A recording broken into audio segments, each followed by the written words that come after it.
The last of the MaltaToday surveys for this year has a little bit of the light side and the politics.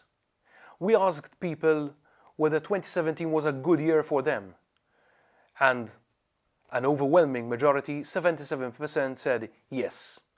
Now obviously that is a subjective analysis people make of their own year, but the old adage that money does not always buy you happiness seems to be correct, because although 53%, an absolute majority, said that the financial situation improved in 2017, not all of those felt that they had a good year in 2017. The survey does give credence to the adage that money is not everything in life.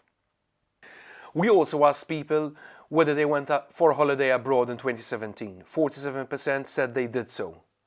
More interesting is that the cohort of people aged between 18 and 35 saw the largest number of people who went abroad for a holiday, 59%. Now that number starts to drop as people get older, with those in the 65 plus category seeing just under a quarter of people who actually went abroad for a holiday in 2017. But this statistic is also interesting from a regional perspective. While in Gozo, the vast majority of people did not go abroad for a holiday, exceeding more than 7 percentage points the national average. On the flip side, the more affluent northern region, which includes localities like Melliha, Mosta, Nashar and St. Paul's Bay, saw a vast majority go abroad for a holiday in 2017, a majority that surpasses 7 percentage points the national average. Could be an indication of affluence, could also be an indication of the ages of the people living in the different regions across Malta. Now 2017 was also a year where politics dominated a lot of discussions. We had a general election, the political climate was heavy, and it didn't go away after the election. We asked people whether they felt comfortable discussing politics with anybody throughout 2017. And interestingly, there was an even split of 44% of people going either way. 44% saying they felt comfortable discussing politics with anybody.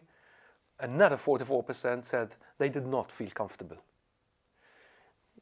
Could tell something about how 2017 panned out at the end of the day. We also asked people to tell us whether they felt they did enough physical exercise throughout 2017.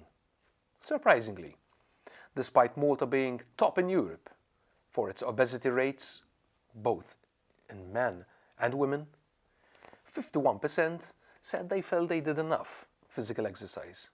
47% did not. The rest, well, they couldn't tell whether they did enough exercise or not. Whether the exercise that people did was enough, well, that is another story altogether, it seems. As is customary with MaltaToday surveys, we also asked people who they trust the most between Joseph Muscat and Adrian Delia.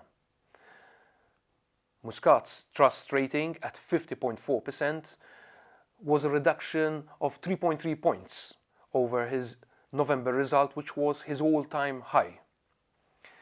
On the flip side, Adrian Delia saw his trust rating plummet by another 7 points, and he now registers at 7.2%, which is an all-time low.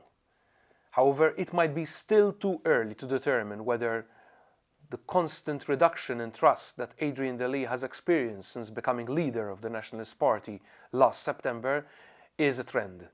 We will have to wait and see whether this develops into a trend or whether he will buck it at the start of the new year. However, interestingly, almost a quarter of respondents said they trusted none of the leaders. Well, Joseph Muscat may be on top by a large margin, but there are still a quarter of people out there who trust neither him nor Adrian Delia.